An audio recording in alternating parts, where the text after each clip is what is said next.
I'd be interested to know, because there's this kind of, well, this is like a cultural myth that like porn is okay, maybe even like until you get married, and then like a lot of those problems will go away. And the problems aren't just porn use, but also like maybe what porn has taught us, maybe about intimacy or relationships or commitment, imagination and disposition towards like your counterpart. And I'm not married, so I'd love to hear from you guys how porn has impacted your marriage. What are maybe some issues that you guys have had to work through, overcome, whatever they may be. I'd just be interested in y'all's response. Yeah, I mean, I think being married, it was, sex was always something that I did alone, right, with pornography. Yeah. And it was something that I always asked the question when I was in the guys group at my youth church talking about pornography. Have you ever found the perfect video? And the answer was always no. You're never going to be able to find the perfect video because the perfect video doesn't exist, because what you're actually searching for is intimacy. Yeah. But what you're learning, or what I learned when viewing pornography, is that intimacy wasn't necessary for sexual acts. It wasn't something that was needed. You could have an orgasm without having intimacy.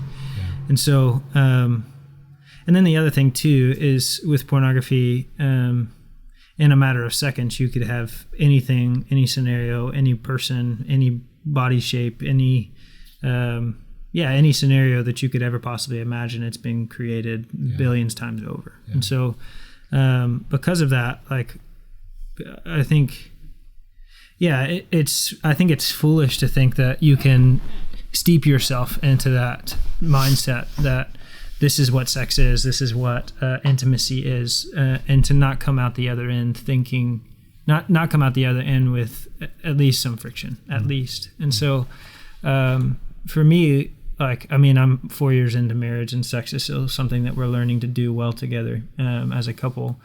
But initially, it was more emotional and spiritual than I thought it was. I had always just consumed it from a physical standpoint. You have an orgasm, then you're finished, and there was no emotion, there was no spirituality, minus the regret, the shame that you felt post that engagement. And so, having a person there that you love and you care about, and then realizing that sex has very little to do with physicality. Physicality is just kind of the means by which the emotional and spiritual connection happens. I think is what I learned, and having to unlearn all the things that porn taught me was, it was a hard thing. And the first, 3 months of our relationship was difficult, because if there was issues within our sexual relationship, I just had pornography to fall back on and could get that release. And so, so it was, I mean, pornography, there's 31% of men have ED under the age of 30. I think was the latest statistic. World War II area is like 1%.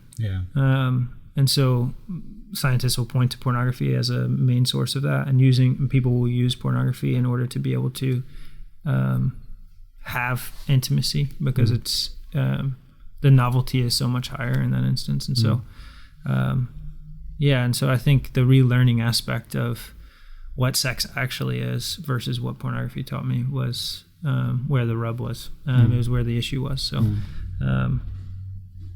those were the problems that poses, is you have to quite literally unlearn what sex is in order to be able to have good intimacy with the person you care most about in this world. So there were some hard, frustrating times for sure because of that. So Cool. Thank you for sharing. Even then, when it comes to like just a physical act, I was watching something like TED Talk or something like that about how pornography is intentionally orchestrated, where it's like the least amount of physical contact. Like it's not even like them on top of each other. Like it's usually like one standing up, one laying down, or something like that. And so that even like the distance of the sex act itself, not to fail to mention all the emotional neglect that comes along. Because even as you say that, because like porn is a wife who will never leave you, and she'll never talk back. You'll never get in a fight. She'll pretend to be whatever you want her to be. So I can certainly relate with that. I'm sure a lot of people listening in can. So it's helpful, Marshall. Yeah. So when it comes to, again, a lot of people do assume that there's a kind of like this demarcation, this distinction between like watching porn and getting married. So whether it's somebody who hasn't viewed porn before or somebody who is viewing porn and assumes that like marriage will fix them, what would you guys say to that? Because a lot of people think that it's like, well, I only use porn as a sexual release. Once I get married, I'll have a sexual release, and that's how the logic goes. But it's wrong. But a lot of people don't necessarily know why. So how would you guys speak into like that kind of thinking where it's like, okay, I do watch porn, but I won't have that problem when I get married because I'll have a sexual release? Well, I mean, going off of what Marshall just talked about and how like the novelty is so high now, and what you're literally training yourself in your brain to act a certain way, and it's a completely different scenario. So it's two completely separate situations. So you're not like, you've trained your brain to be intimate with yourself. And so to think that you're not going to want that, even if you do have the outlet of marriage at this point, like I don't think is very realistic, because you have trained your brain to, well, this is my release. Like I have to watch this to get this end. And sex and marriage is not porn. Like it doesn't look that way. And you've trained yourself to see something and then for this next thing to happen, and it just doesn't look that way. And you know, neither of us are porn stars, and we don't like, that position is unrealistic and not, you know, it's just like, that's not how it is. It's acting. It's acting. It's not real. And so you're setting yourself up for just a disappointment, really. Like extreme disappointment. And you'll ultimately fall back into what you've trained your brain to expect. Yeah, and I think the novelty aspect is true. Like if you can go on an app and you can just scroll through and find thousands of women in different shapes, or thousands of men with different looks and body types, you can, the expectation, I was talking to a buddy the other day who was talking about a friend that he had in high school or college that wanted to be good at sex, and so he committed himself to being good at sex, and so he just had sex with however many women as possible, and his rationale was, well, when I get married, I'm going to be very good. And as a married man who's experienced that framework within pornography, the reality of it is like that person's body is that person's body. You can't just scroll past, right? You can't just add a filter or scroll again to be able to have new novelty there to be able to get you excited, right? And there's such beauty in there's such, I think you were touching on this point that marriage isn't like that, because marriage is actually beautiful and complicated. That humans are actually beautiful and complicated, that these are just actors acting. And then when they go home, they're dealing with stuff. They're not this just sexual being that just all they want is sex. At one point, they're going to have to do dishes. You know, like the reality of human life within a marriage context is so much more diverse than pornography ever gives you. And because pornography's novelty release and the dopamine releases of pornography are so high, what ends up happening is you corrupt your marriage, and that things can seem boring because they can't compare, right? They can't compare to being able to just see whatever you want to see whenever you want to see it. And what the reworking is, right, like over time in our own relationship, and as I was struggling out of pornography, it became apparent that I was just sold a lie. It was a lie. The lie that this person believed about being good at sex so that it would, be better for his wife one day. He's actually just condemning his marriage to a life where he's going to have expectations that she can't meet because she's just one person. Bodies don't change like that. And more than that, human souls are far more complex and beautiful than what the body holds, Yes. And so so just the very fact of seeing human beings and seeing the opposite sex as just a framework for physicality and for objectivity around, like, you're a piece of meat for the purpose of sex. It's like, best of luck in your marriage treating your wife like that. And that's what you're learning. And so, and I think the beautiful picture is, like, if I didn't know anything about sex prior to being married because of pornography, it would be one massive playground to be able to learn together. There's something so appealing to that innocence walking into marriage that we didn't have because of pornography. There were expectations on the table because of pornography. And without expectation, there's complete freedom.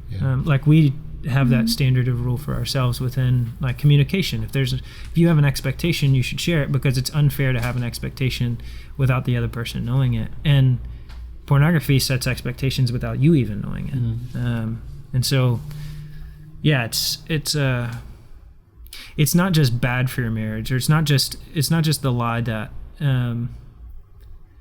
that you're just doing this because of marriage or to prepare for marriage, or because there's an absence of marriage. The lie that's being bought is that, and the reality of it is it's actually condemning your marriage, right? It's actually causing real serious harm in the now for something that would be in the future. And so, if you are consuming pornography, stop today.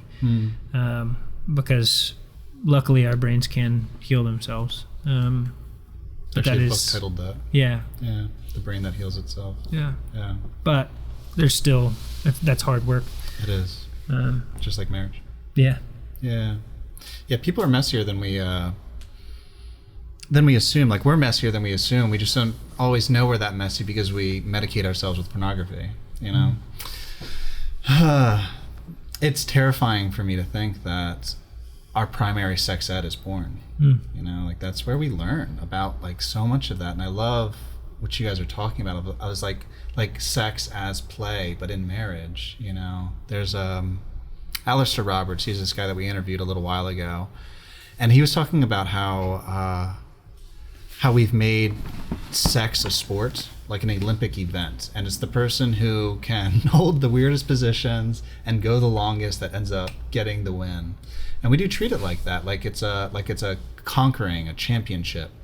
And then that's even like how we imagine, like, the honeymoon, where we finally get to, like, really go crazy for a whole week, and like, technically speaking, like, the honeymoon is supposed to be where you first see each other naked and you're at your most vulnerable with each other, because you both are really awful at intimacy and you fumble around together. Like, it's where you're supposed to be most vulnerable, not most proficient. It's where you're supposed to be weakest, not, like, exercise your strength. And that's been, like, really helpful for me, because, like, pornography, Lewis does this really well, where he talks about like pornography and masturbation, how it's inherently selfish, whereas sex and marriage is inherently selfless. Like, you don't pleasure yourself, someone else is pleasuring you, and, like, it's like pleasure sexually is only ever a gift, So I hear, like, a lot of those threads in what you guys are saying, which is really helpful. It's helpful for me to know that what I'm reading is actually telling me the truth. This is a sidebar. The most vivid memory of our honeymoon for me, I don't think I've ever said this, is crying to the movie About Time while eating ice cream and drinking wine. Like, when I think back to our honeymoon, that's the memory that first pops into my head. And probably arguing over putt-putt. That was later. Yeah. That was later. That was the first putt-putt stint, though. We did play putt-putt that day. Yeah. Or that week. Yeah. Like, that's the most vivid memory, is sitting on a couch in a well, really a retirement home community is where we went on our honeymoon. Our honeymoon is You guys a are special story in and of itself. Yeah, but and that's to your point. People want intimacy without vulnerability, and they are not exclusive to one another. Yeah. It's not Yeah. possible to have those separated. Yeah, and to that point, I was like, Marshall touched on like the first 3 months of our marriage being really hard. I think that I was stepping into this zone that was it is such an intimate thing, and you are being so vulnerable, and it just became even harder. It was just so hard for me to be that way. I think I wasn't expecting it because it had been so easy before. Like it was really easy, and now, I don't know. And all of a sudden it was supposed to be this really beautiful, intimate, vulnerable thing, and I had a really hard time being vulnerable and If you're stepping willing, into that place. Jill, can you play that out? Because that, like, a lot of people don't believe that exists. Like intimacy before marriage and after marriage, they can be the same thing. Like marriage doesn't matter. But like what I hear you saying, like, no, something changed, and we all of a sudden had to start working at it. That it became real. Yeah. So, So intimacy before marriage, it's like you want it so bad and you're not supposed to do it. And so there's like an excitement in that. And so it almost seems easy when it does happen. And then, but at the same time, you're like, crap, like that's not good. Like we're not supposed to be doing this right now. We need to wait. And so, and like even pornography, like I had I knew like this is wrong. Like this is bad. This is not good. I'm not supposed to be doing this. And then I get married, and that is supposed to switch, like those thoughts and the way that I feel about, like up until that point, it was a negative thing. And all of a sudden it's supposed to be a positive thing. Like, Yeah. Yeah. And like that switch doesn't just that doesn't happen. Like my whole life has been built on this is a negative thing. You're not supposed to be doing this. Like guilt for doing this with that guy, or viewing this by myself here, and like don't tell anybody about it because it's so shameful. And then all of a sudden, like, no, good now, do like whatever you want. beautiful, Yeah. like that doesn't happen. And like that didn't, for me, that switch didn't happen in my brain. I was doing something that was supposed to be beautiful and is good, but my brain wasn't telling me that. Yeah. And on the flip side, like it being an emotional thing, I can feel that void, right? I can feel the void in our sex life. And the last time I watched pornography, I caught myself looking for specific scenes where the man was wanted by the woman. And it wasn't until that moment where I had like I had a self-reflection point of like, I am actively searching for being wanted. Like actually what I don't want is pornography. I just want to be wanted. In the middle of our relationship, while she's struggling with that battle of showing intimacy, and I'm struggling with the battle of performance and then love and care and tenderness, but also sex drive, as we're dealing with the messiness of all of those things, I'm trying to find intimacy on the web. I want to be wanted by women who have no idea who I am.